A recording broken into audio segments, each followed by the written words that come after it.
جو نباتات زمین سے اگتی ہیں ہمارے لیے پیدا کر دے۔ انہوں نے کہا کہ عمدہ چیزیں چھوڑ کر ان کے بدلے ناقص چیزیں کیوں چاہتے ہو؟ اگر یہی چیزیں مطلوب ہیں تو کسی شہر میں جا اترو، وہاں جو مانگتے ہو مل جائے گا۔ اور آخر کار ذلت و رسوائی اور محتاجی و بے نوائی ان سے چمٹا دی گئی اور وہ اللہ کے غضب میں گرفتار ہو گئے۔ یہ اس لیے کہ وہ اللہ کی آیتوں سے انکار کرتے تھے اور اس کے نبیوں کو ناحق قتل کر دیتے تھے، یعنی اس لیے کہ نافرمانی کیے جاتے اور حد سے بڑھے جاتے تھے۔ جو لوگ مسلمان ہیں یا یہودی یا عیسائی یا ستارہ پرست، یعنی کوئی شخص کسی قوم و مذہب کا ہو، جو اللہ اور روز قیامت پر ایمان لائے گا اور عمل نیک کرے گا تو ایسے لوگوں کو ان کے اعمال کا صلہ اللہ کے ہاں ملے گا، اور قیامت کے دن ان کو نہ کسی طرح کا خوف ہوگا اور نہ وہ غمناک ہوں گے۔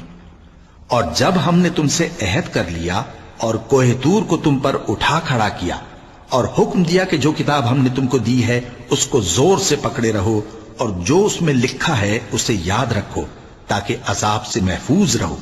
پھر تم اس کے بعد عہد سے پھر گئے،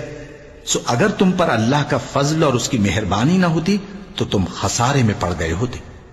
اور تم ان لوگوں کو خوب جانتے ہو جو تم میں سے ہفتے کے دن مچھلی کا شکار کرنے میں حد سے تجاوز کر گئے تھے،